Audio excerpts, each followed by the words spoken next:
Beaucoup de propriétaires d'agences pensent que pour développer leur business, ils doivent vendre un retainer mensuel, c'est-à-dire un service, et attendre chaque mois que leurs clients les payent. C'est le pire moyen pour rester esclave de son business. Tu ne sais pas ce qui va se passer le mois prochain avec ton client, il peut faire faillite à tout moment et tu ne maîtrises pas le flux d'argent qui entre dans ton entreprise. Dans la vidéo que tu t'apprêtes à regarder, je te propose déjà un modèle qui fonctionne un peu mieux. Ce modèle, je l'utilise et me permet de faire plus de 6 chiffres par mois avec mon agence de consulting en vendant principalement des offres à étiquette à des professionnels du photovoltaïque et très récemment à des professionnels tels que des consultants, des propriétaires d'agences, des coachs et j'en passe. Cette vidéo est un extrait d'une masterclass de plus de 20 heures où je te montre absolument tout dans mon business. Comment vendre de l'étiquette correctement et non un retainer mensuel où tu es tout simplement esclave de ton client et de ton business. Il y a 3 extraits de ma masterclass de 20 heures dans la vidéo que tu t'apprêtes à regarder. Premièrement, il y a un extrait où je te parle de pourquoi il est important de ne pas dépendre de recommandations. Tu ne peux pas dépendre de recommandations car c'est le pire moyen de ne pas maîtriser le flux de leads qui entre dans ton business et j'en passe. Il y a un autre extrait où je te montre pourquoi tu dois à tout prix changer ce modèle que tu as mis en place dans ton business. Et le troisième extrait, le plus important, c'est là où je t'explique la stratégie que tu peux mettre en place pour toi aussi vendre des services à étiquette, rentables, maîtriser ce qui se passe dans ton entreprise. Dans cet extrait, je t'explique 3 mécanismes que tu dois mettre en place dans ton agence après avoir vu cette vidéo. Bon visionnage. Je vais insister sur l'offre, car beaucoup de personnes que j'ai eues en appel ont ce problème.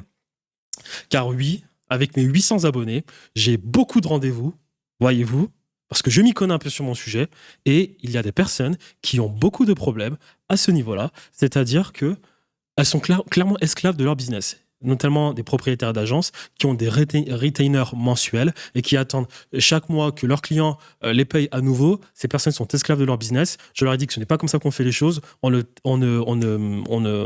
facture pas de cette manière-là. Donc c'est quelque chose que je vais énormément aborder dans cette vidéo. Comment tu market, comment tu price en upfront avec un certain prix. Je vais montrer comment pricer votre offre, car beaucoup sont étonnés que je vende des programmes à 15 000 euros. C'est pourtant normal, vu que mes clients vendent des services entre 8K et 32K. Voilà, donc j'ai vu des commentaires sur mes vidéos, on me dit oui, tu déconseilles le dropshipping, mais toi tu vends des produits à 15K. Bah oui, je vends des produits à 15K pour des clients en étiquette qui vendent des installations de panneaux solaires à 32 000 euros. L'installation de panneaux solaires, c'est minimum 8 000 euros. Pour un foyer normal, entre 15 et 19 mètres carrés de toiture, 8 panneaux solaires, ça peut un peu plus peut-être, mais 8 panneaux solaires, ça peut aller jusqu'à 32 000 euros. Donc t'imagines bien que moi, facturer 15 000 euros pour que je m'occupe de leur stratégie d'acquisition en ligne, parce que pour la plupart de ces personnes, elles font beaucoup d'argent sans être présentes sur les réseaux sociaux. Tu imagines bien que 15 000 euros, c'est pas énorme. Et j'en parlerai dans la vidéo. Je parlerai de segments de marché, de comment pricer son offre, comment la construire, comment bien choisir sa niche et comment bien choisir son segment de marché. C'est-à-dire les personnes que je dois targeter pour leur proposer mon offre. Je vais absolument tout l'expliquer et ça vous semblera un peu plus clair. Parce qu'il y a aussi des problèmes que j'ai vus en closing, des personnes qui facturent des trucs peu chers, c'est-à-dire leur service peu cher. Je leur dis, mais tu vas jamais être libre de cette manière-là. Tu vas jamais être libre. Je fais du done for you, j'ai réussi à faire 100 000 euros par mois. Que voilà, je me suis formé parce que je ne voulais pas me retrouver dans ces situations-là. Donc, on va en parler.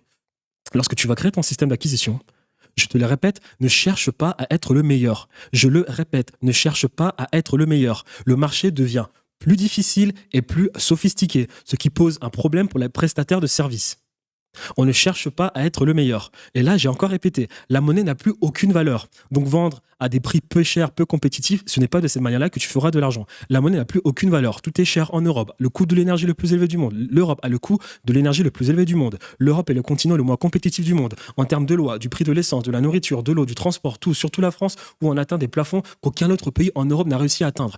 Depuis la crise du Covid, le seul pays qui dégraisse, c'est la France. Comme tu l'as vu, la France est passée à une note de A à moins. Donc ça veut dire que la France pourra moins lever d'impôts. Et comme je l'ai dit en début de vidéo, si la France lève moins d'impôts, la France ira chercher l'argent quelque part. Donc toi d'ailleurs qui veux mettre des prix compétitifs pour vendre des services, ça ne peut pas se faire. Tu dois vendre de l'étiquette. En plus de ça, je le dis, je l'ai encore répété, l'IA est devenue une commodité. C'est-à-dire qu'il y a des personnes qui ont plus d'argent que toi, qui sont dans le business, qui vont utiliser l'IA pour te out-performer. Comment est-ce que tu vas être compétitif vis-à-vis de ces personnes-là, sachant qu'elles utilisent l'IA et que l'IA est une commodité, l'IA ne coûte absolument rien pour ces personnes. Tu dois penser anti-fragilité, tu dois arrêter de vendre à tout prix, tu dois arrêter à tout prix de participer à ce narratif du storytelling. Oui, j'ai tout perdu, j'ai tout perdu, j'ai tout perdu. Non. Pourquoi je te dis ça? Monnaie n'a plus aucune valeur. L'IA est une commodité. L'information est aussi une commodité. L'information n'a aucune valeur de nos jours. Le consommateur n'a jamais été aussi éduqué, donc plus réfléchi, et trouve donc des objections plus facilement.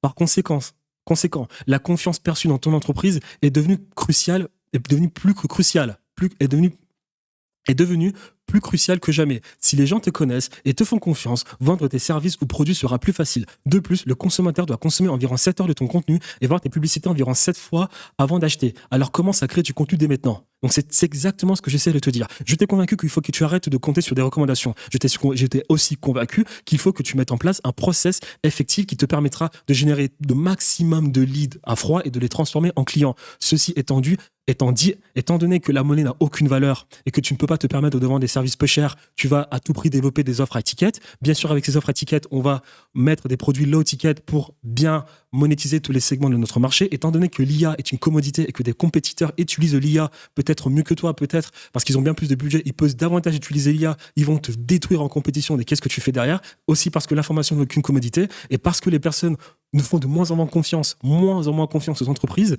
Qu'est-ce que tu fais derrière? Tu crées une personal brand pour humaniser ton business, pour que les personnes te font davantage confiance. Cessez d'être le meilleur, cessez d'essayer d'être le meilleur, cherchez à faire en sorte que tes personnes s'identifient à nous, car peu importe la nouvelle tendance de demain, parce que des personnes s'identifient à nous, on pourra derrière tout le temps monétiser ces personnes. Je l'ai dit en début de vidéo, l'attention et le prix de tes services sont les deux choses qui feront soit exploser ton business, soit le détruire. Donc là, j'ai encore écrit quelque chose. Nous sommes dans l'ère du personnel média, où plus personne ne fait confiance aux médias, au gouvernement ou aux médias grand public. BFM TV, CNews et toutes ces conneries. Les gouvernements ont trahi le peuple, les corporations ont trahi les gens. Les corporations, elles virent quand elles le veulent pour maximiser le profit. Plus on ne fait confiance à plus personne depuis ce qui s'est passé avec le C18+1. On a vu la mascarade, on ne fait plus confiance aux personnes. En plus de ça, les temps sont durs, les personnes font de plus en plus attention à comment elles dépensent leur argent. Tu dois travailler la confiance. En tout cas, ça demande plus de travail pour avoir la confiance des personnes. Et le meilleur moyen de le faire, c'est en développant une personal brand et en faisant en sorte que les personnes s'identifient à toi. Cesse d'essayer de montrer des meilleures méthodes, de nouvelles méthodes, de nouveaux systèmes et tout. Car je te l'ai dit en début de vidéo, en jouant sur cette carte-là, demain, il y aura quelqu'un qui viendra et qui te détruira parce qu'elle sera tout simplement plus compétitive que toi. Imagine demain, même pas imagine demain, regarde aujourd'hui, tout le monde parle de l'intelligence artificielle, tout le monde parle de la crypto-monnaie, alors que personne ne fait de l'argent avec ça, si ce n'est le 0,001% des gens, parce que eux, ils ont une certaine antifragilité avec leur business, ils ont tout simplement des personal brands, hein. Comme je l'ai expliqué en début de vidéo, les personnes qui font le plus d'argent avec ça, c'est les influenceurs, là. C'est les mecs qui font de l'affiliation, ou bien des personnes, hein. Je vois un mec qui s'appelle Luc Belmar, qui vient, qui poste des stories Instagram et qui te dit, si tu as 50 000 euros dans ton compte bancaire, contacte-moi, je vais te montrer des gemmes. Oui, t'as 50 000 euros, tu vas d'abord, toi, lui payer 30 000 euros, et après, une fois que tu lui as payé 30 000 euros, il va te dire, voilà, investis ton argent dans cette gemme-là. Lui, il a pris 30 000 euros, il prend ça une fois, deux fois, trois fois. C'est comme ça qu'il fait de l'argent parce qu'il est en train de leverage d'une personal brand. Les gens te parlent de Web 3, Web 4, Web 5, Web 5, Web 6, Web 7, Web 8, aller sur la planète Mars avec des conneries d'Elon Musk. Tout ça, je l'ai dit en début de vidéo, c'est bien d'être le premier sur une tendance, mais c'est à ce moment-là que tu es dans le max de la compétitivité vis-à-vis des gens. San Francisco est le plus grand cimetière de tous les temps. Pour qu'une entreprise telle que Tesla existe, pour qu'une entreprise telle que Apple existe, il a fallu que 1 million d'entreprises meurent. Arrêtez de nourrir le storytelling, cherchez à développer une personal brand pour être le maximum antifragile. On arrête d'essayer d'avoir les meilleures méthodes, on fait en sorte que des personnes s'identifient à moi, on a l'attention de ces personnes-là et on pourra les monétiser quoi qu'il arrive, peu importe la manière. Là, on part du Web 3, on dit que le Web 3 c'est le nouvel truc qu'il faut lancer. Qu'est-ce qui va se passer? Il va se passer exactement la même chose à travers la bulle internet, à travers la bulle internet de l'internet de 94, où t'as combien d'entreprises qui ont survécu à ça? Jeff Bezos a survécu à ça, mais il a fallu 20 ans à Jeff Bezos en même temps pour être aussi rentable. Parce que comme je te l'ai dit, vendre à petit prix, déjà c'est pas rentable en Europe, car on a l'énergie la plus chère du monde. Et en plus de ça, comme je te dis, tout le monde essaye cette nouvelle méthode. Tout le monde. Regarde ce qui se passe aujourd'hui. On a des influenceurs qui te parlent de crypto-monnaie qui n'en connaissent absolument rien. J'ai vu un post de Paris Hilton qui lance des NFT ou de je ne sais quoi, qui lance un nouvel memcoin. Elles vont faire de l'argent parce qu'elles leveragent leur personal brand. Antifragilité. Pendant que toi, tu es là, toi, tu essaies de chercher les nouvelles techniques de crypto-monnaie ou de je ne sais quoi. Arrêtez de jouer sur la compétitivité, arrêtez de suivre les tendances de manière bête. Créez une personal brand, soyez antifragile et à ce moment-là, utilisez le darwinisme, adaptez-vous. Et parce que vous adaptez avec une personal brand, cela fonctionnera mieux pour vous. Pourquoi ? Parce que dans cette ère où nous sommes censés être plus connectés, nous sommes en réalité plus isolés que jamais. L'être humain est un être social, donc son réflexe primaire, sans même s'en rendre compte, est de rechercher l'appartenance, de faire partie d'un groupe. Même dans ce monde où l'individualisme est prôné, si l'on y regarde de plus près, tout le monde se copie sur YouTube, tout le monde porte les mêmes vêtements, tout le monde a un iPhone, tout le monde enrichit les mêmes entreprises. C'est exactement ce que j'essaie de te faire comprendre. Crée une personal brand et fais en sorte que des personnes s'identifient à toi. Et là, j'ai remis encore mon schéma pour te le faire comprendre. Ça fait 2 heures que je le dis et je vais le répéter autant de fois que possible. Tu crées une personal brand et tu leverages tout ce que tu peux. Tu leverages le Web3, tu leverages l'IA, tu leverages l'e-commerce, tu leverages l'attention, tu leverages absolument tout. Absolument tout. Crée une personal brand et après, tu pourras faire du Web3. Le meilleur moyen de faire de l'argent dans le Web3, ce n'est pas d'être le premier sur un nouveau truc. Non. Non. C'est de leverage ta personal brand, d'aller dire à d'autres personnes, allez là-bas, demain un billet, j'ai la solution, allez là-bas. C'est le meilleur moyen de le faire. Hop, je continue. Et là, j'ai encore mis un truc qui est important à comprendre. Toute entreprise moyenne sera éliminée à long terme. C'est exactement ce que j'essaie de dire. Si tu joues sur la compétitivité, si tu joues sur je suis le meilleur, et de 1, c'est ultra compétitif. En plus de cela, ce n'est pas facile d'être le meilleur. Et toutes les entreprises moyennes seront éliminées. La même chose qui se passe dans le monde réel se produit dans le business en ligne. Les entreprises en ligne qui savent comment gérer des leads, les filtrer, les qualifier, les éduquer et les convertir en une offre high ticket de manière systématique en utilisant le maximum de leviers, système, intelligence artificielle, humain, vont monter au sommet et tous les autres vont disparaître. Il faut se professionnaliser un maximum, avoir le meilleur système d'acquisition possible et le leverage grâce à une personal brand et avec de bonnes offres en high ticket. Il finira par arriver que le top 1% des entreprises en ligne capables de le faire généreront 99% des revenus et des bénéfices, tout comme dans le monde réel. Dans le monde réel, moins de 1% des gens font du bénéfice. Tous les restaurants qu'on voit ne font pas de bénéfice. Ils vivent mois sur mois, paycheck sur paycheck. Voilà, ils payent leurs salariés à la fin du mois, dans les poches du patron, il ne reste absolument plus rien. C'est exactement ce qui va se passer en ligne. Ce n'est pas encore le cas, mais cela progresse lentement, jour après jour, semaine après semaine. J'ai fait ce schéma pour que tu comprennes qu'avec toute cette compétition, toi, tu es là. Tu as ton segment de marché, tu as ton pain qui est là. Un nouveau client ici, des gens qui réservent un appel. Mais tu as tout ça qui est en train de voler tes clients. Des dizaines de milliers de personnes qui lancent une offre. L'inflation, l'économie en déclin, la compétition qui augmente tous les jours. Vous êtes en compétition maintenant avec l'intelligence artificielle, les SaaS, les logiciels, les asiatiques qui viennent avec des prix indécents et qui vous dégomment exactement comme l'a fait Temu et qui est devenue la première application téléchargée sur le App Store. Parce que les gens cherchent des solutions. Je te l'ai dit, dès le moment où tu vends un service et qu'une personne te pose la question de savoir c'est combien, c'est à ce moment-là que tu es mort. Tu es considéré comme un freelance, comme un opérateur. Tu n'es plus considéré comme un gourou, comme un influenceur, comme une autorité. Et c'est exactement ce que tu dois chercher à faire. Être perçu comme une autorité pour te permettre d'avoir un joli branding et de vendre des offres high ticket. Car tu es obligé de faire du high ticket en Europe où tout coûte cher. Tout ceci est en train de te prendre ton argent. Tous ces points-là sont en train de voler ce que tu aurais pu mettre dans ta poche. Et là, j'ai écrit quelque chose de super important. Car c'est la loi du business. En plus de cela, on a les gourous comme Alex Hormozy qui accélèrent les saturations du marché. Yomi Denzel et le dropshipping, c'est ce qui s'est passé en 2020. Je ne sais pas combien il avait fait un concours. Iman Gadi et les agences. Je ne sais pas si tu le sais. Yomi Denzel est le mec qui a détruit le dropshipping. Mais ce n'est pas une critique, c'est la loi du business. Car dans le business, je te l'ai dit, je l'ai bien écrit ici, 1% des mecs font de l'argent. Qu'est-ce qu'il a fait le mec ? Ici, Yomi Denzel est le 1% des mecs qui ont pris tout l'argent du dropshipping. Il a commercialisé le dropshipping, il a fait un challenge qui a été vu dans la France entière. Tout le monde a acheté sa formation pour ensuite lancer des boutiques e-commerce. Et toi, tu étais là, en vert, ou bien les personnes qui étaient dans le dropshipping avant que Yomi Denzel lance cette offre étaient là, en vert. Dès que Yomi Denzel a fait la promotion de sa formation avec la télévision, son concours, tu as là, les cases bleues, elles ont grossi. Donc, tu as la concurrence qui a augmenté, tu as les CPM, donc le coût de la publicité sur Facebook qui a augmenté, tout a augmenté. Et qui s'en est mis plein les poches à travers toute cette situation ? c'est Yomi Denzel le numéro 1. Donc ce que j'essaie de dire, c'est que tu as Alex Hormozy qui est aussi pareil, qui est en train de créer du contenu à grande échelle. Donc, qu'est-ce qui se passe derrière? Tu as plein de personnes qui vont se lancer. La compétition s'accrue. Il y aura forcément des gens qui seront peut-être là meilleurs que toi, qui auront peut-être de meilleurs process que toi, ou je ne sais pas. Il s'est exactement passé la même chose avec Iman Gadzhi. Le mec est ultra connu. Tu as plein de personnes qui lancent des agences. Donc, la compétition augmente. Yumi Denzel, c'est pareil, qui a fait la promotion de ses formations en dropshipping. Il y a eu plein de personnes qui ont créé, qui ont lancé des produits de l'e-commerce et tout. La concurrence a augmenté. Les prix des publicités ont augmenté. Parce que toi qui ne crées pas de personal brand, tu t'es mis en compétition directement avec ces personnes, tu n'as pas été antifragile. C'est la loi du business. Quoi qu'il arrive, il y aura toujours 1% des mecs qui prendront toutes les parts du gâteau. Et pour que toi, tu puisses te protéger de ceci, tu crées une personal brand pour être antifragile, de telle sorte que peu importe. Je te l'ai montré en début de vidéo. Leonardo DiCaprio, Jeff Bezos, DiCaprio qui fait moins d'argent que Jeff Bezos. C'est une image assez caricaturale, mais la femme de Jeff Bezos, regardez DiCaprio, parce que DiCaprio avait un meilleur statut. C'est exactement ce que tu dois faire. Leverage ton statut, ton branding, personal brand, pour être antifragile. Des personnes s'identifient à toi, peu importe la nouvelle tendance de demain. Les personnes vont d'abord savoir qu'est-ce que toi tu en penses. Parce que tout coûte cher en Europe, tu vends des produits high ticket, tu as ton statut qui est élevé, et parce que tu as compris que compter sur des recommandations, ce n'est pas fiable, tu mets un système d'acquisition en place. C'est exactement ce qu'on va faire maintenant.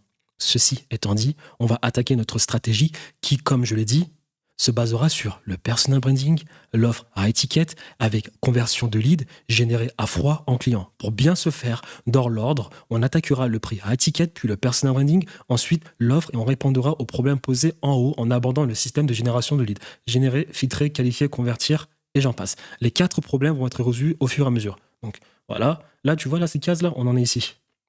J'ai tout mon temps, je vais tout partager. Je t'encourage à rester jusqu'à la fin de cette vidéo. Ce sont les bases et les bases te permettront de faire le plus d'argent possible. Il n'y a pas de secret, il n'y a pas de truc magique.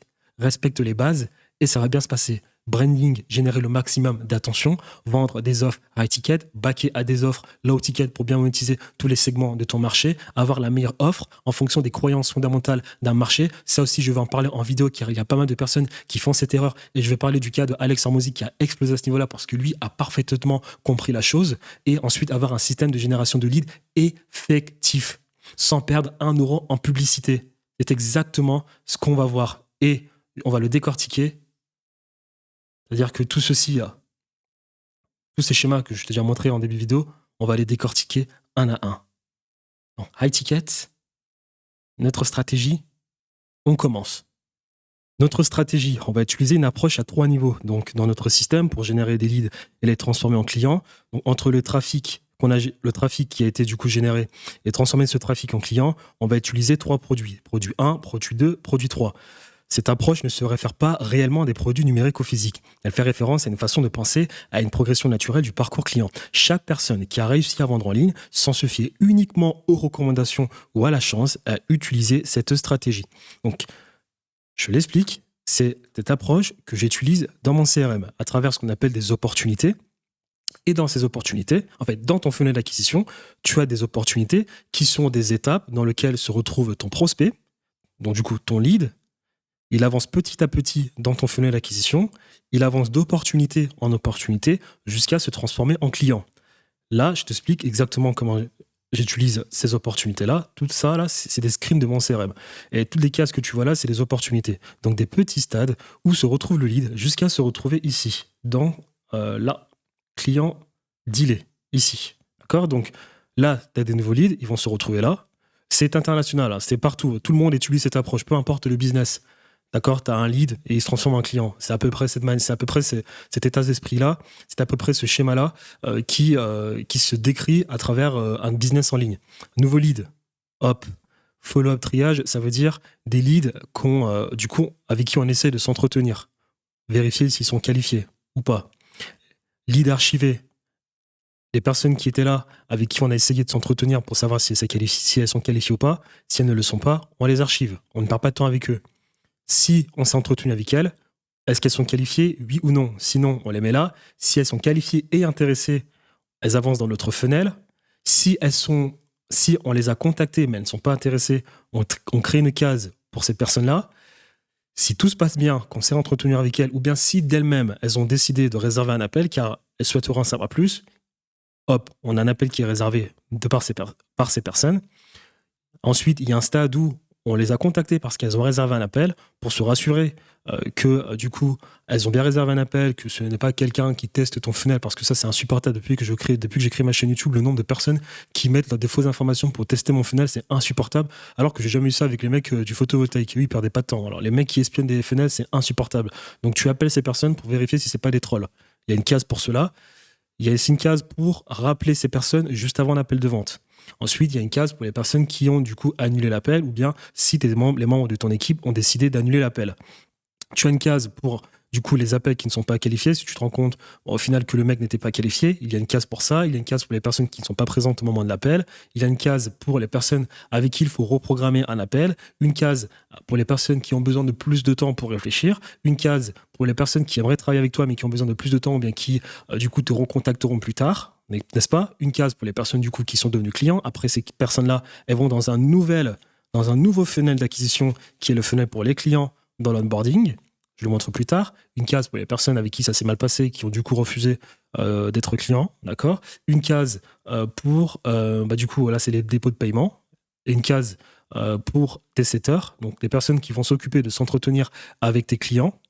Une case pour eux, s'ils détectent qu'il y a des personnes, du coup, justement, qu'il y a de faux leads, de personnes qui ont juste réservé un appel pour tester ton funnel et j'en passe, tu mets une case pour tes setters, et ça, c'est pour des views leads et j'en passe. Donc ça, c'est exactement cette approche à utiliser dans ton funnel d'acquisition, d'accord? Nous examinerons cette approche à plusieurs niveaux dans le CRM et plongerons plus profondément dans ces nuances. Plus tard dans la vidéo, on va bien étudier en détail le CRM et les automatisations. On verra exactement comment on peut faire la chose. Dans cette approche, il y a 3 niveaux. Nous avons 3 produits. Le produit gratuit. Il s'agit de contenus tels que YouTube, Twitter, Post ou Thread, Reels, TikTok, Post, LinkedIn, Podcast. C'est quelque chose que vous offrez complètement gratuitement. Pas de paiement, pas d'opt-in. Tout le monde peut le voir quand il le souhaite. C'est ainsi que nous commençons à construire la confiance, car dans le business, tout repose sur la confiance. Je répète, je me répéterai autant que possible. Tu es dans un business où tu vas devoir éduquer des personnes parce que tu vends une offre d'accompagnement, de coaching ou bien, je sais pas, une offre de formation. En tout cas, tu es dans le business de l'éducation, donc ça va te demander énormément de travail, bien plus que des business done for you comme des business d'agence ou bien des business type e-commerce où les personnes ont juste besoin de voir en réalité ton contenu 7 fois. Là, tu as besoin de 7 heures de contenu, donc tout est une question de confiance. Et pour travailler cette confiance, il va falloir que tu postes un maximum de contenu, il va falloir que tu attires le maximum d'attention. Le système monétaire repose sur la confiance, les recommandations de vos clients, etc. Donc ce que j'essaie de dire là, c'est juste en fait que tout business repose sur la confiance, hein. Et que c'est cette manière-là, si la confiance est dure, eh bien, tu peux développer quelque chose. Le système monétaire, c'est un truc vide, mais voilà, ils ont réussi à avoir la confiance de tout un hémisphère sur la planète Terre, même pas sur toute la planète Terre, hein, parce que tu avais les Asiatiques qui achetaient de la monnaie, le dollar, qui ne valait absolument rien. On a pu créer toute une sorte de paradigme grâce à ça, et un pays qui est devenu le pays le plus puissant du monde, le dollar, et les États-Unis.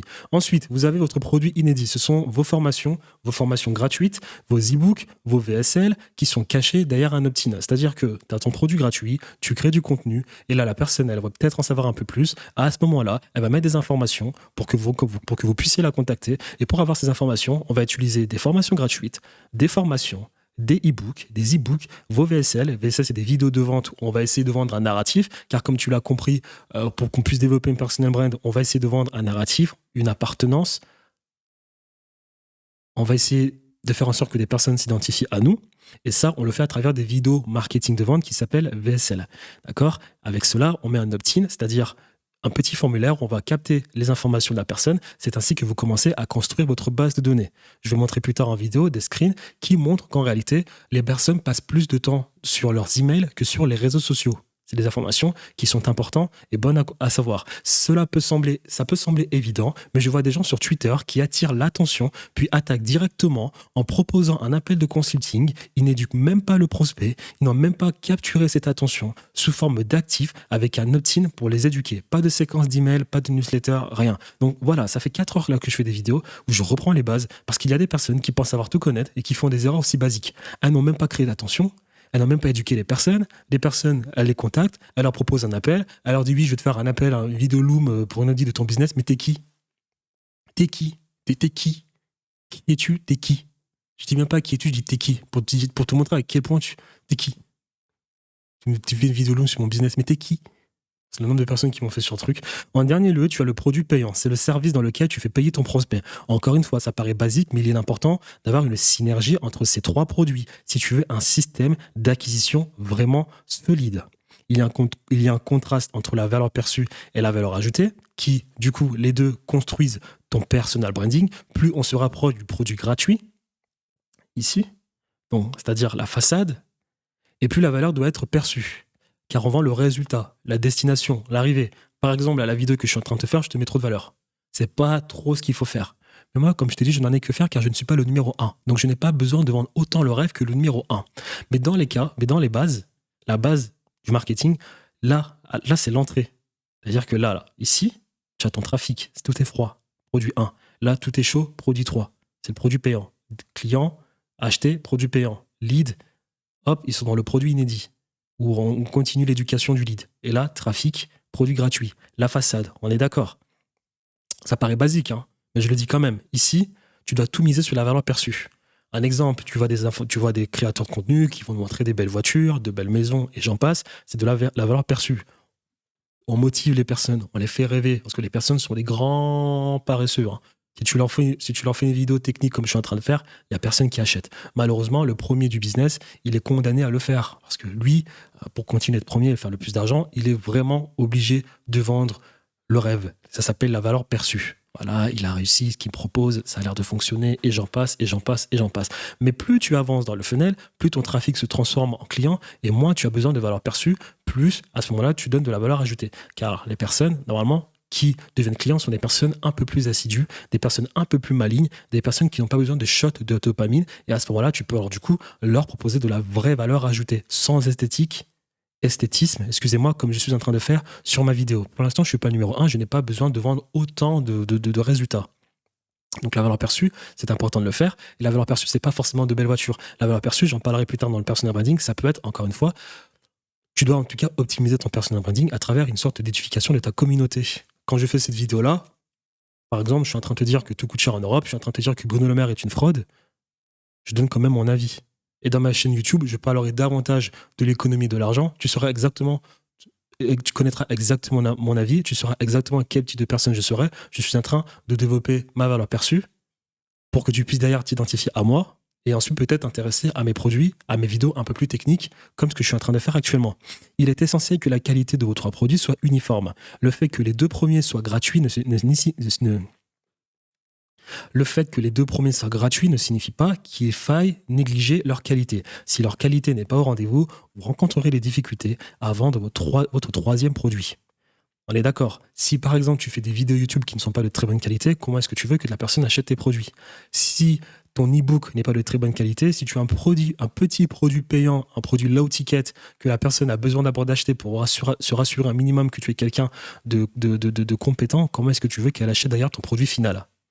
Je tiens vraiment à souligner que lorsque votre produit primaire, le produit gratuit, est de qualité supérieure, les deux autres produits ne sont plus que des formalités. En conséquence, vous dépendez moins des compétences de vos équipes et un business qui croît sans avoir besoin de beaucoup de ressources humaines, voire sans nécessiter de compétences humaine exceptionnelle est la clé du bonheur. Là, je prends un exemple d'un entrepreneur que je vois beaucoup aux États-Unis ou bien au Canada qui fournit un travail colossal sur sa chaîne YouTube, qui poste des vidéos de 3 heures, 4 heures, 10 heures. Ça paraît énorme, mais lui, il ne target pas le débutant qui a besoin d'une vidéo shot de dopamine. Lui, il target directement les personnes qui sont dans le dur et qui comprennent l'urgence de faire de l'argent maintenant et qui cherchent des solutions activement. Il fait un travail énorme dans ses vidéos.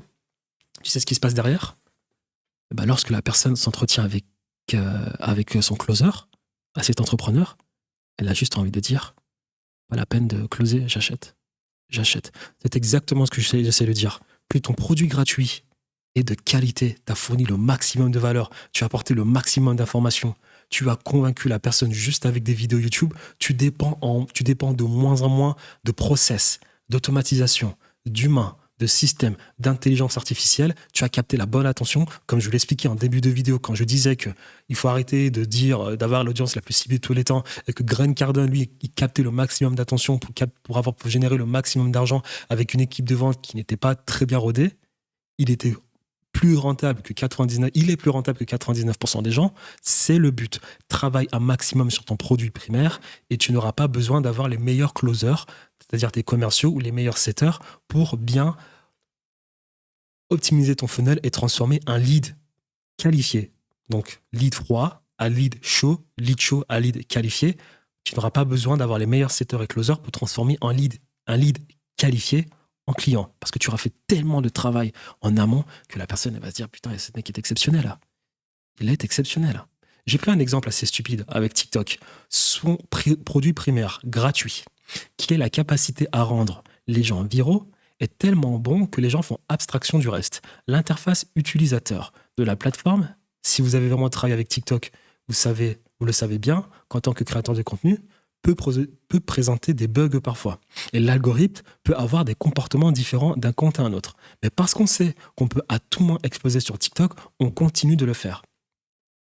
L'UX, l'expérience utilisateur, est tellement bon. Ce que j'essaie de dire, c'est que tu as TikTok. Si tu crées du contenu sur TikTok, si tu as déjà essayé de capter le maximum d'attention sur TikTok, tu sais que TikTok a beaucoup de problèmes. Entre les comptes, l'algorithme n'est pas le même. Il y a des comptes qui réagissent moins bien que d'autres. Il y a des comptes où tu vas te faire bannir ta chaîne YouTube plus rapidement que d'autres. Tu as des comptes qui bug. Tu as des comptes où tu n'as même pas le lien, tu n'as même pas l'option pour ajouter ton Instagram ou ton YouTube qui fonctionne correctement. Tu as tous ces petits problèmes, mais tu fais abstraction de tous ces problèmes parce que son produit primaire est tellement bon que tu deals avec. Son produit primaire te permet de faire 1 million de vues sur une vidéo du jour au lendemain. C'est exactement ce que j'essaie de dire. Cessez de tout optimiser. Cessez de tout optimiser. Maximisez absolument tout sur le produit primaire et derrière, vous n'aurez pas besoin d'être le meilleur dans l'opérationnel. Captez le maximum d'attention. Soyez le meilleur dans la partie gratuite de votre business et pour le reste, vous n'aurez pas besoin d'avoir les meilleurs process, le meilleur opérationnel, la meilleure application du monde, le meilleur setter, le meilleur closer, le meilleur success manager, parce que vous serez capable de capter le plus d'attention possible. Vous serez capable d'apporter la meilleure valeur ajoutée pour ce qui est de votre produit primaire. C'est ce que je voulais dire ici. Donc le produit gratuit, voilà, c'est les réseaux sociaux, c'est les newsletters et j'en passe. Il est important de poster sur le maximum de plateformes en fonction, bien évidemment, de tes ressources humaines au sein de ton entreprise afin de ne rien laisser sur la table.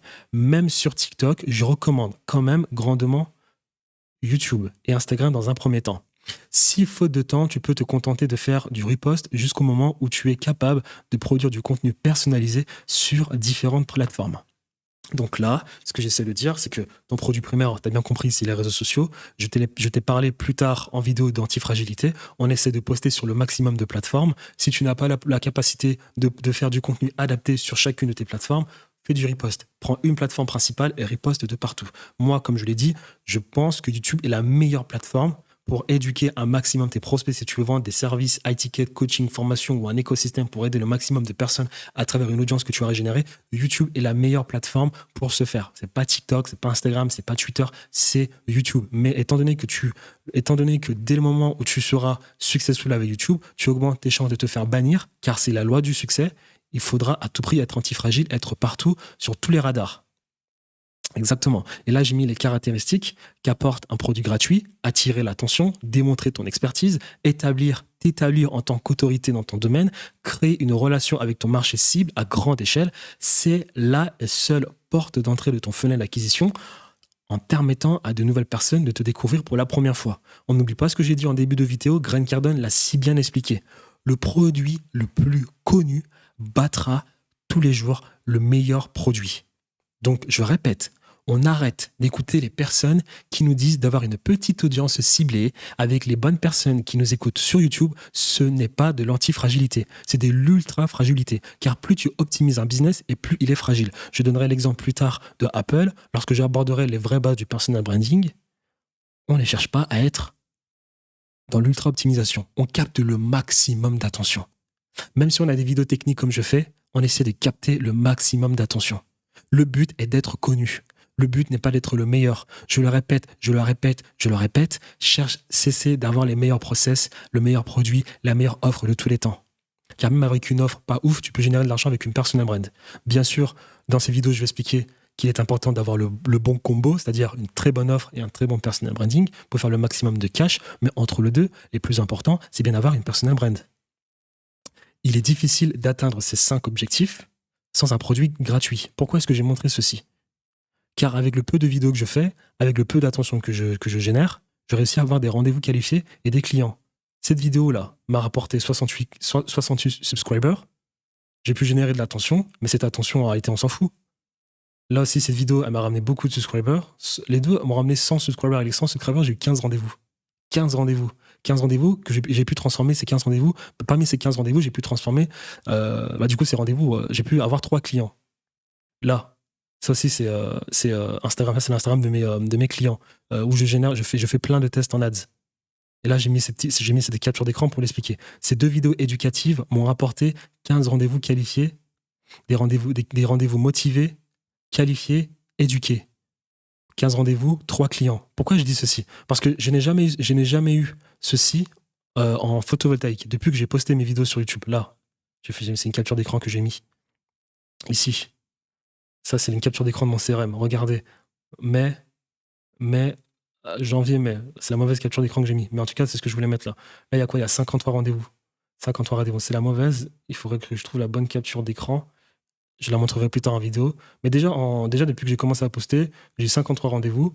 J'ai eu des opt-in ici. Et là, j'ai eu 27% des personnes qui réservent un appel. Dans la partie où je montrerai bien mes résultats, je vous montrerai toutes les captures d'écran à montrer. J'ai montré la mauvaise capture d'écran. Mais sur le mois dernier, entre le 25 avril et le 25 mai, j'ai généré 21 rendez-vous. 21 rendez-vous, 15 avec ces 2 vidéos-là. Elles m'ont ramené 3 clients. Juste parce que j'ai eu un bon produit gratuit où j'ai capté le maximum d'attention et essayé de partager des choses. C'est ce que je voulais essayer d'expliquer dans cette partie-là. Et sans être le numéro 1. Le produit inédit, il s'agit du lead magnet. Nous commençons à générer nos premiers leads avec ce produit et dans 99% des cas, cela signifiera que les prospects nous fournissent leur adresse email ou leurs coordonnées de contact. Donc, oui, peut-être que si tu es intermédiaire ou avancé, tu sais ça, mais moi je fais une vidéo pour tout le monde. Donc je leur explique, c'est important. Ton produit inédit remplit les objectifs suivants. Il permet de collecter les premières informations stratégiques de ton prospect, transformant ainsi l'attention que tu as générée en données. Important.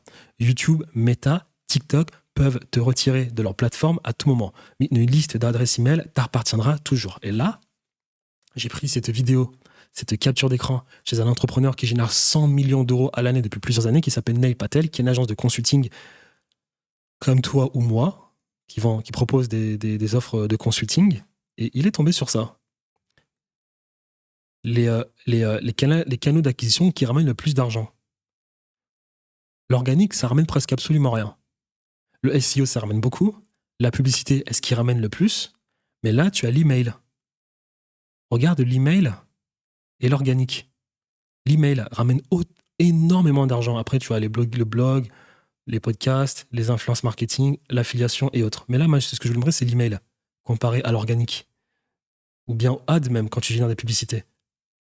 Donc quand je dis là, YouTube, Meta, TikTok peuvent te retirer de leur plateforme à tout moment, ce que j'essaie de te dire, c'est que tu dois à tout prix avoir une chaîne, tu dois à tout prix développer ta newsletter et travailler tes clients sur la newsletter.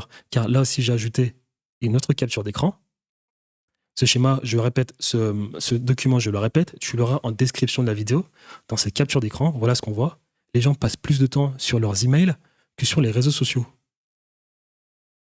Les gens passent plus de temps sur leur boîte Gmail ou Outlook qu'en streaming. Plus de temps sur leur boîte Gmail que sur les réseaux sociaux. Donc déjà de 1, parce que YouTube, TikTok, Instagram peuvent te bannir à tout moment, il est important que tu aies ta newsletter avec les informations de tes prospects. Et en plus de ça, parce que les gens passent plus de temps sur leurs emails, il est important que tu construises, encore une fois, c'est une deuxième raison pour toi de construire ta newsletter. Construis ta newsletter et une bonne stratégie en newsletter pour essayer un maximum de transformer tout le trafic que tu as généré en leads chauds et qualifiés pour ensuite les transformer en clients. Et là, j'ai pris encore d'autres choses sur l'email marketing, une capture d'écran sur l'email marketing où il expliquait que l'email marketing était un canal qui convertissait encore extrêmement bien. Donc la newsletter est la chose ultra importante, et vraiment peut-être la chose la plus importante de ton business. Newsletter et YouTube. C'est exactement pour ça que tu vas développer ta chaîne YouTube après avoir regardé ma vidéo et que tu vas développer ta newsletter et non Instagram ou TikTok ou Twitter qui sont les choses à développer dans un second temps. Parce que là, Instagram, ils attendent que TikTok se fasse bannir pour lancer leurs offres complètement débiles à $348 par mois pour être visible sur Instagram. C'est de la folie. Meilleure plateforme de tous les temps, c'est YouTube. Tu as le temps d'éduquer les personnes comme tu le souhaites. J'en parlerai plus tard en vidéo, ne divagons pas. Mais là, c'est capture d'écran. Cette image te montre à quel point l'email marketing convertit énormément. Donc newsletter, parce que les réseaux sociaux peuvent te bannir à tout moment. Newsletter, parce que les gens passent plus de temps sur leur boîte email. Newsletter, parce que l'email marketing convertit extrêmement bien. Newsletter, tu as tout le temps du monde pour bien travailler tes prospects, les éduquer et les transformer en leads froids, de leads froids, de les transformer de leads froids à leads chauds, de leads chauds à leads qualifiés, des leads qualifiés à clients. Toutes ces raisons te prouvent qu'il est important d'avoir une newsletter. Donc ça, c'est la partie sur le produit inédit. Donc là, avantage, il permet de collecter les premières informations stratégiques de ton prospect, davantage montrer ton expertise, car tu vas lui envoyer des newsletters, des emails sans arrêt, pour davantage lui montrer que tu t'y connais bien sur ton produit, tu le travailles, tu le nurture, comme on dit. Commencer l'éducation du prospect avec les premières séquences d'emails qui se déclenchent dans ton entonnoir d'acquisition. L'entonnoir d'acquisition qu'on a montré ici, là, ici, dans ton CRM, où ton lead avance petit à petit jusqu'à devenir client. Important. Qu'est-ce que j'ai dit d'autre? Créer des micro-engagements chez le prospect. Plus le prospect entreprend des micro-engagements, plus on pénètre dans son cerveau et plus on se rapproche de l'objectif final qui est de l'inciter à commettre un véritable engagement. C'est exactement ce qui se passe lorsqu'un client réserve un appel avec toi. Tu mets en place une séquence d'SMS et d'emails et dans ce séquençage d'emails et d'SMS, tu demandes à ton prospect d'effectuer des micro-engagements. Exemple, là, ici, il réserve un appel. Je te l'envoie en description, ça aussi. C'est exactement le workflow qu'on met en place pour nos clients, pour nous-mêmes, pour trouver nos clients, que ce soit un done for you, c'est-à-dire les professionnels du photovoltaïque, ou bien que ce soit pour des consultants, coachs qu'on essaye aussi d'aider. D'accord? Et pour nos clients, on met en place ce funnel pour tout le monde. Il réserve un appel, il reçoit une confirmation instantanée par SMS, par email. Votre appel découvert gratuit avec est confirmé pour le lieu de la réunion, ajoutez-le à votre calendrier et j'en passe. Ici, étude de cas par email, 24 heures avant l'appel, ou normalement c'est 24 heures plus tard, après avoir confirmé, après avoir réservé un appel, il reçoit un email où on lui demande de commencer à effectuer des micro-engagements. En raison de votre forte demande, je voulais juste confirmer que nous sommes toujours bons pour demain. Comme vous pouvez l'imaginer, ces sessions sont très demandées. C'est pourquoi, si vous ne pouvez pas venir, merci de nous informer afin que nous puissions donner ce créneau à quelqu'un d'autre. Il peut y avoir des imprévus, nous le comprenons, donc si vous êtes dans ce cas-là, veuillez accepter un privilège unique de report de rendez-vous en cliquant sur ce lien. En gros, on lui demande de réserver un appel pour plus tard. Et on continue l'engagement à ce niveau-là en lui envoyant des VSL. Moi, des études de cas. Mes études de cas, moi, sont non listées dans ma chaîne YouTube, car c'est des professionnels du photovoltaïque, ils n'ont pas besoin de te faire tout un spectacle sur YouTube. Mais en closing, ils nous demandent souvent des case studies. Ces case studies-là sont sur ma chaîne privée en vidéo, sont sur ma chaîne YouTube en vidéo privée. Et là, on envoie une 12 heures plus tard, une 4 ou 6 heures plus tard, et après, 2 heures avant, on lui envoie bien des emails pour lui rappeler qu'il y a un rendez-vous qui arrive de manière imminente et qu'il faut qu'il soit là, présent et prêt, bien isolé, avec son carnet de notes et en face de son PC. Et là, ici, je me rappelle de ce que je voulais dire. Quand je disais que là, j'ai 15 rendez-vous qualifiés, motivés, éduqués, dont 3 clients, j'étais énormément surpris. Dans le photovoltaïque, j'ai généré le maximum de leads.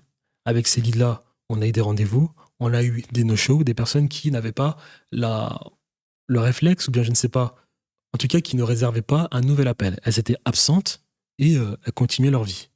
Grâce à ma chaîne YouTube, lorsque j'ai commencé à poster et montrer mes résultats pour targeter des coachs, des consultants, des propriétaires d'agences, on a des personnes qui n'étaient pas présentes au moment de l'appel, mais qui étaient bien plus engagées que des professionnels du photovoltaïque, qui nous écrivaient, bien qui nous écrivent toujours par email, désolé, je ne serai pas présent. Elles annulent leur appel, elles rebookent directement leur appel. Mais tout ceci, c'est fait grâce aux produits gratuits et aux produits inédits. Tout le travail qui a été fait en amont. Tout le travail qui a été fait en amont.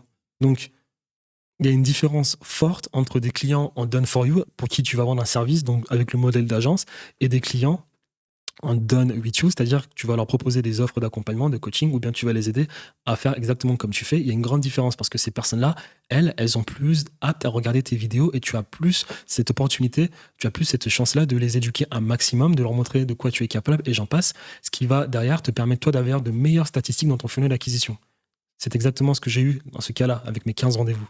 Des personnes qui n'étaient pas présentes, mais qui ont réservé un appel. Elles ont annulé l'appel d'elles-mêmes et ont réservé pour plus tard. Ils nous ont écrit, je suis désolé, je suis occupé. Et elles ont toutes été présentes. On n'a eu aucun no-show. Aucun no-show. Avec le photovoltaïque, on a 20% des mecs, 25% des mecs qui ne sont pas présents. Là, depuis que j'ai lancé ma chaîne YouTube, on n'a aucun no-show. Aucune personne n'est absente sans s'excuser, sans rebooker un appel. Aucune. J'avance. On a parlé du produit inédit. Là, c'est une capture d'écran, du coup, comme je l'ai montré, de celui-ci de ce chart, où on met en place des séquences d'emails pour, du coup, commencer à éduquer le prospect avant un appel de vente. Un appel de vente. Ce process-là fait partie de toute la structure du produit inédit, qui est ta formation, une vidéo gratuite, une VSL et j'en passe, où tu as réussi à capter l'information des personnes. J'ai mis une capture d'écran de mon CRM pour le montrer. Là, il reçoit une notification, il reçoit sa confirmation, une confirmation SMS, il reçoit son premier email. Et là, ici, voilà ce qu'on lui écrit. Nous, ton appel découvert gratuit avec est confirmé pour le lieu de la réunion. Ajoutez-le à ton calendrier. Le produit proposé pour notre appel.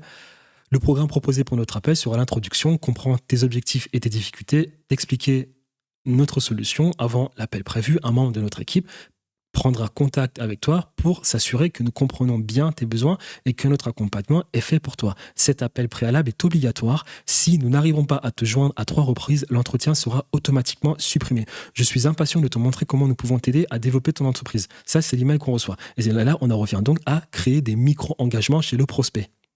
Si la personne n'a montré aucun intérêt une fois qu'elle a réservé un appel, tu annules l'appel. Il faut qu'elle décroche il faut qu'elle décroche lorsque le setter, un membre de ton équipe, essaie de la contacter. Il faut qu'elle réponde à des SMS que tu lui envoies, à des emails. Il faut qu'il ait regardé des vidéos. Et de toute façon, si tu as une agence comme moi où tu fais des services, ça va être un peu plus compliqué, mais beaucoup de personnes le feront. Je montrerai encore une fois plus tard mes statistiques. On avait 67% des personnes qui montraient des micro-engagements. Et si tu crées du contenu et tu vas créer du contenu car je t'ai convaincu qu'il fallait lancer une personal brand, si tu crées du contenu, je te garantis que près de 90% des personnes vont montrer des micro-engagements parce que je ne sais pas, parce que peut-être comme parce qu'elles ont consommé ton contenu, eh bien, tu as réussi à les apprivoiser, tu as réussi à les montrer que tu pouvais potentiellement les aider et derrière, il était plus facile pour toi de convertir ces leads qualifiés en clients. Ça, c'est la terminaison de la séquence du coup qu'on envoie. En raison de fortes demandes, je voulais juste confirmer que nous sommes toujours bons pour notre appel. Alors ça, je pense que c'est exactement ce qu'on envoie. C'est exactement ce qu'on envoie pour les coachs qu'on aide, coachs, consultants, agences, propriétaires de services, prestataires de services B2B. Et ça, c'est ce qu'on envoie pour les mecs du photovoltaïque. Bonjour, en raison de fortes demandes, je voulais juste confirmer que nous sommes toujours bons pour notre appel de demain pour conserver ta place. Merci de répondre par je serai là. Si ta situation a changé, tu peux ajouter ton rendez-vous à l'aide de liens ci-dessous. Alors non, ça c'est plutôt...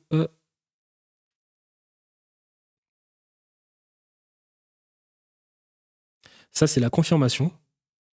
Et ça c'est le mail qu'on envoie 24 heures plus tard. On lui demande de bien confirmer cet appel. Et dans la confirmation, on lui dit qu'on va bien l'appeler pour confirmer que tout se passe bien, qu'il a bien réservé son appel et que ce n'est pas juste un vacataire. Hop, je passe. Donc, il permet aussi de générer des revenus à travers l'affiliation et faire en sorte que ton prospect continue d'avancer dans ton funnel d'acquisition. C'est ça que sert le produit inédit. Et ensuite, on a le produit payant. Ton produit gratuit et inédit n'existe que pour optimiser la valeur perçue de ton produit payant. Tu dois avoir plusieurs produits gratuits, plusieurs lead magnets et différentes offres pour les différents segments de ton audience. On en a déjà parlé. L'un des désavantages du high ticket, c'est que tu n'auras que 3% des personnes qui cherchent des solutions actives. Il faudra donc avoir des produits pour 97% de l'audience que tu auras créé, qui n'aura peut-être pas les moyens d'acheter ton produit plus tard, maintenant. On verra ça plus tard en vidéo. Le produit payant peut être un service en une seule fois, il peut être un service low ticket, à faible risque et fort potentiel. À ce stade de l'approche à 3 niveaux, nous avons plutôt quelque chose du genre. Donc là, tu as ton service à ticket et là, tu as ton service low ticket. Normalement, tu as produit gratuit, lead magnet, produit payant. Produit gratuit, il a vu ta vidéo, lead magnet, il a tes informations, il entre dans ton funnel, tu l'éduques. Si tout se passe bien, produit payant, c'est un client. Maintenant, tu as service low ticket. En réalité, les prix low ticket, normalement, il va te servir à bien monétiser tous les segments de ton marché, mais il va aussi te permettre à mieux vendre ton produit high ticket.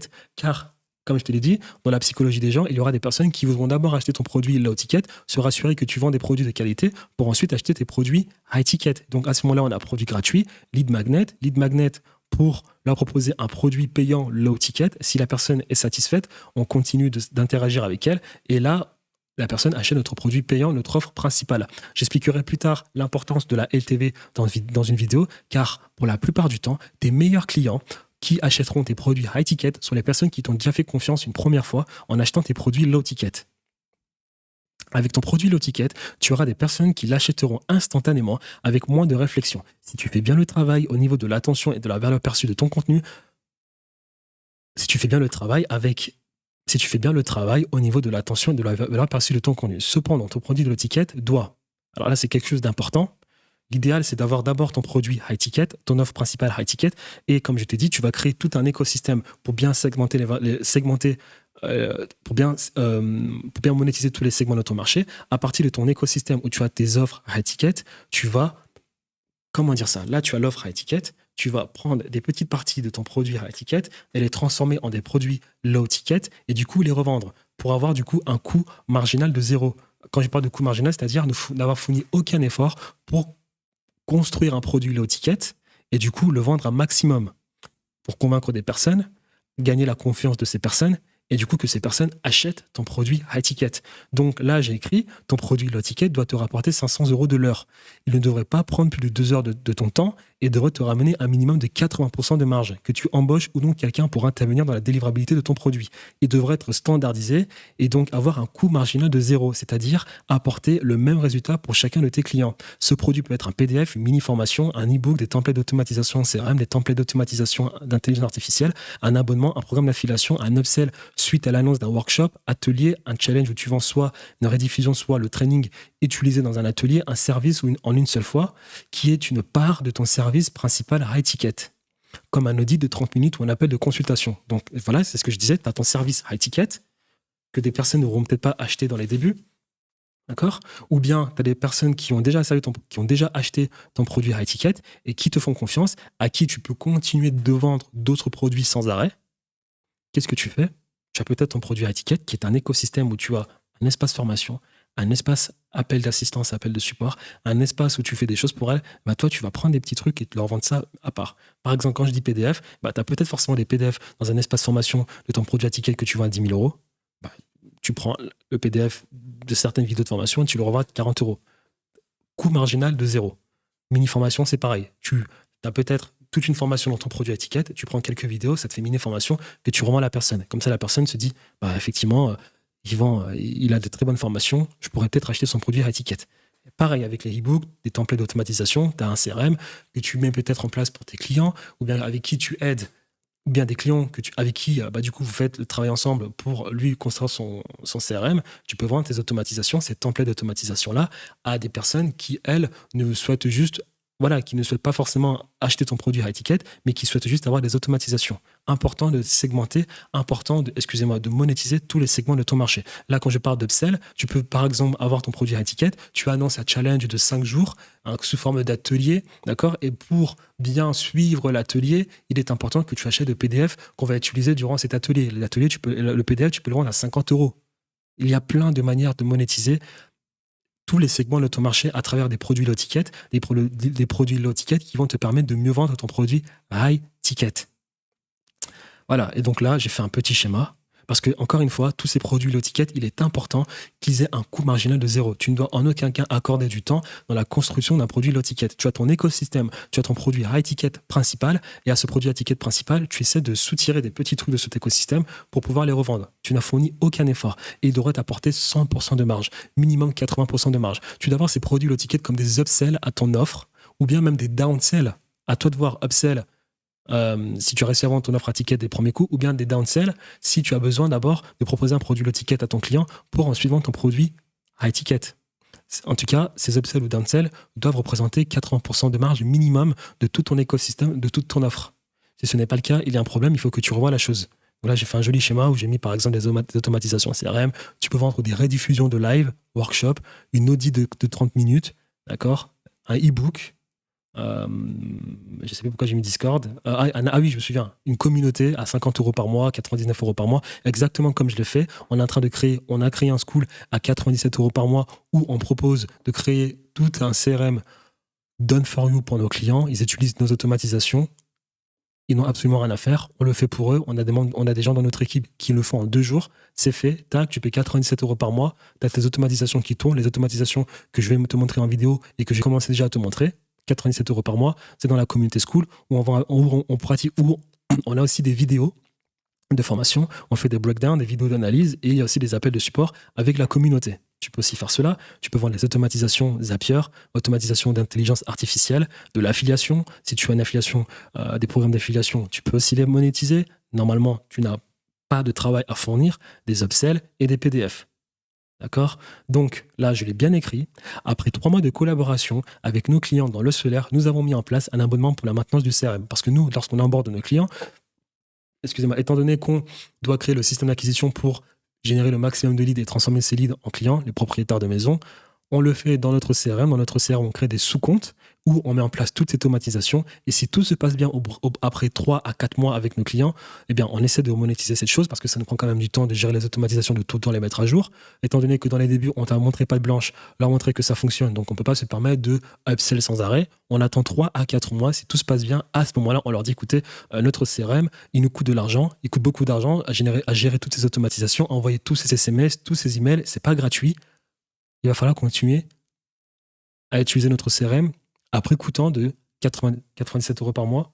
Non, ça, c'est le school, 87 € par mois. Pour nos clients, on met 49 € par mois. 49 € par mois. Ils acceptent tous parce que ça fonctionne bien. Notre système fonctionne bien pour leur générer le maximum de leads et de transformer ces leads en clients. Les propriétaires de maison, ça fonctionne bien, donc ils acceptent. Donc ça, c'est quelque chose d'important. Voilà. Donc, ton produit low ticket, il doit être automatisé. Il doit offrir une forte valeur perçue et ajoutée, car s'il n'est pas de qualité, il peut freiner la vente de ton produit principal que tu souhaites vendre ensuite ou continuer de vendre. Et ensuite, ce service low ticket servira d'upsell pour plus tard. Après avoir correctement délivré ton produit, tu ne devrais pas avoir de mal à convertir certains de ces clients en nouveaux clients achetant ton produit high ticket. Que tu le veuilles ou non, beaucoup de prospects ne vont tout simplement pas se tourner vers ton service high ticket dès le départ, mais ils seront plus susceptibles d'essayer ton service low ticket dans un premier temps. Pour diverses raisons. Confiance, manque d'argent, ils veulent tout simplement ce type d'offre plutôt qu'une offre à étiquette. Les personnes qui achètent déjà ton service à étiquette continueront probablement de le faire, d'acheter tes produits low ticket et à étiquette. Mais celles qui hésitent et pourraient décider de ne pas acheter le service à étiquette seront plus susceptibles d'acheter le service low ticket d'abord. En faisant cela, tu ne perdras plus aucun client. Au contraire, tu en gagneras. Donc en général, le low ticket n'est que bénéfique. On aspire à la liberté tant sur le plan géographique que temporel et financier. Cette liberté ne sera pas acquise si vous démarrez en vendant des produits low ticket. Donc, en partant des éléments abordés en début de vidéo, je t'ai donné plein de raisons pourquoi tu dois vendre du high ticket. Qu'est-ce qu'on fait? Notre approche consistera à proposer un service high ticket auquel seront ajoutés des services low ticket pour optimiser nos ventes, monétiser tous nos segments de marché, saisir chaque opportunité et réaliser des marges excédentes de plus de 80%. Nos produits low ticket serviront d'upsell pour surpasser certains seuils de notre entreprise, nous rendant ainsi antifragiles. Donc, d'abord, comme je l'ai expliqué en début de vidéo, tu dois avoir un personal branding, vendre de l'high ticket, avoir un système effectif, tu vends tes services à ticket. Avec tes services à ticket, là, c'est exactement, je l'ai déjà expliqué. En vendant tes services à ticket, tu vends des produits chers qui te permettent de faire de la marge, tu embauches des talents qui vont te permettre de délivrer ton produit. Toi, tu n'auras pas besoin de travailler à 100% sur la délivrabilité de ton produit, tu sors de l'opérationnel, tu embauches des talents qui vont bien délivrer tes produits, ça te fait des case studies. Avec ces case studies-là, tu continues de scaler ton business grâce à l'étiquette. Et parce que malheureusement, ces clients-là représenteront 3% de ton audience, 3% de tout le trafic que tu vas générer pour bien monétiser, dépasser un certain palier dans ton business, dépasser la barre de je ne sais combien de 6 chiffres par mois, tu mets en place des produits low ticket pour continuer de monétiser toutes les personnes, toute l'attention que tu auras générée et du coup, coupler ces produits low ticket à ton produit high ticket comme forme de upsell et de faire le maximum d'argent possible, de ramasser le maximum d'argent sur la table. Et voilà. Donc, j'ai fait un rappel pour l'importance de vendre des produits high ticket. Je ne vais pas le répéter. Je l'ai remis dans le fichier que tu vas prendre et que tu vas lire pour t'expliquer l'importance de vendre des produits high ticket. On ne vend pas un simple service, mais plutôt un récit, un narratif, un sentiment d'appartenance ou éventuellement une nouvelle méthode baquée sur les défis quotidiens de vos prospects pour atteindre leur situation désirée. Donc, on crée une personal brand et on vend des valeurs. On crée un storytelling, on crée un narratif pour augmenter notre valeur perçue, avoir une belle personal brand qu'on va leverage avec des offres high ticket. Et on écoute ce que tonton Steve Jobs a dit. La personne la plus puissante dans le monde, c'est le storytelling, c'est le storyteller. On répète, Apple fait le plus d'argent sans avoir, en tout cas, moi je pense, innové. De ouf. Ils font le plus d'argent car ils ont la meilleure valeur perçue. Dès le moment où tu vends un service, tu ne te différencies plus du mec d'Upwork ou de 5euros.com. À ce moment-là, ta valeur perçue se résume simplement au prix de tes services. Lors du closing, les gens doivent te dire « J'ai acheté car je me suis rendu compte que tu étais comme moi et que je pouvais aussi le faire. » Donc, personal branding, on crée tout un narratif, on vend une appartenance, on fait en sorte que des personnes s'identifient à nous grâce au storytelling, grâce au fait qu'on maximise sur la valeur perçue de notre image, on fait en sorte que les personnes s'identifient à nous, on peut derrière avoir une forte valeur perçue et du coup, bien leverage nos offres qu'on va vendre à high ticket. Si tu arrives avec des personnes en closing qui te disent combien coûte ton service, nanani nanana, cela veut dire que tu as mal fait le travail. Tu as mal fait le travail d'appartenance, le travail de storytelling, tu as mal développé ta personal brand. Et c'est important de le faire car je l'ai bien dit. Je le répète, tu ne peux pas te permettre de vendre des produits peu chers, peu compétitifs en Occident. Car tout coûte cher en Occident. Tout. Même les entreprises comme Amazon qui délivrent comme never deviennent rentables après 20 ans. Nous, on veut de l'argent maintenant, avec peu de clients, pour ne pas tomber dans le piège de la délivrabilité. Et lorsqu'on fait de l'argent, en fait, ce qu'on fait le maximum de cash en high ticket pour bien ramasser tout l'argent qu'on peut ramasser à travers toute l'attention qu'on a générée, on a des produits low ticket pour vendre à des personnes qui ne veulent tout simplement acheter nos produits high ticket.